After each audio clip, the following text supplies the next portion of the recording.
మన యొక్క మహాప్రవక్త సల్లల్లాహు అలైహి వసల్లం వారు రంజాన్ యొక్క పవిత్రమైన మాసంలో ఈ 4 పనులను ఆయన అధికంగా చేసేవారు. ఆయన యొక్క అనుచరులు ఎవరైతే ఉన్నారో అనగా సహాబాయి కిరామ్ వారందరినీ కూడా అమలు చేయమని సందేశాన్ని తెలియజేసేవారు. ఆ సందేశాలను మీ అందరికీ తెలియజేస్తున్నాను. మీరు కూడా అమలు చేయడానికి అధికంగా ప్రయత్నం చేయండి. మొదటి పని దాన ధర్మాలు. మన యొక్క మహాప్రవక్త సల్లల్లాహు అలైహి వసల్లం వారు రంజాన్ నెల రాగానే దాన ధర్మాలను ఎక్కువగా పెంచేసేవారు. ఆయన దర్బారంలో ఎవరైనా వచ్చినట్లయితే ఖాళీ చేతులతో మాత్రం పంపించేవారు కాదు. పైగా రంజాన్ నెలలో అస్సలు పంపించేవారు కాదు, అధికంగా ఇచ్చేవారు. సోదరులారా, సోదర మహాశివులారా, జకాత్, సదకా, ఫిత్రా ఇవన్నీ మీరు రంజాన్ నెలలో ఇవ్వండి. అవి కాక దాన ధర్మాలు కూడా మీరు చేస్తూ ఉండండి.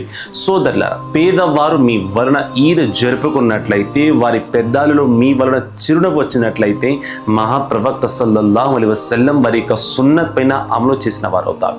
రెండవ పని ఖురాన్ షరీఫ్ అధికంగా చదవడం. రంజాన్ నెల రాగానే ఆయన స్వయంగా ఖురాన్ షరీఫ్ను అధికంగా చదివారు.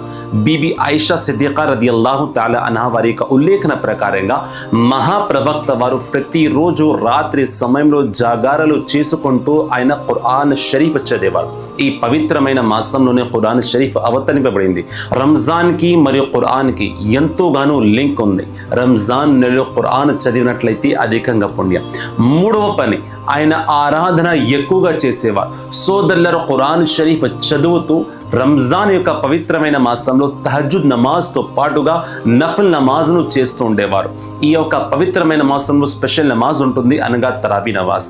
తరావీ నమాజ్ చేసుకుంటూ తహజ్జుద్ నమాజ్ చేసుకుంటూ ఆయన అధికంగా అల్లాహ్ యొక్క ఆరాధనలో లీనమై ఉండేవారు. మీరు కూడా సమయాన్ని కేటాయించండి. సోదరులారా, చివరిది 4వది ఎతికాఫ్. మహాప్రవక్త సల్లల్లాహు అలైహి వసల్లం వారు రంజాన్ యొక్క పవిత్రమైన మాసం యొక్క చివరి 10 రోజులు, లాస్ట్ 10 days 21 నుండి 29 లేదా 30 రంజాన్ వరకు మహాప్రవక్త సల్లల్లాహు అలైహి వసల్లం వారు మస్జిద్లోనే ఉండేవారు. ఎతికాఫ్ చేసేవారు. అధిక సమయం కాదు, పూర్తి సమయం మొత్తం అల్లాహ్ కోసం లీనం చేసేసేవారు. సోదరులారా, కుదిరినట్లయితే రంజాన్ నెల చివరి 10 రోజులు మస్జిద్లో ఎతికాఫ్ చేయండి. ఒకవేళ కుదరకపోతే చివరి 3 రోజులన్నా ఎతికాఫ్ చేయండి. ఇది మహాప్రవక్త సల్లల్లాహు అలైహి వసల్లం వారి యొక్క సున్నత్. ఆయన చివరి రోజుల వరకు ఈ విధంగానే ఎతికాఫ్ చేసేవారు. ఈ 4 పనులపైన మీరు కూడా అమలు చేయడానికి ప్రయత్నం చేయండి. మొదటిది దాన ధర్మాలు, రెండోది ఖురాన్ షరీఫ్ను అధికంగా చదవడం, మూడవది సోదరులారా ఆరాధనను ఎక్కువగా చేయడం, 4వది ఎతికాఫ్. ఈ పనులపైన అమలు చేస్తూ మహాప్రవక్త వారి యొక్క సున్నత్ యొక్క పుణ్యాలను కూడా సంపాదించుకోండి. రంజాన్ ముబారక్.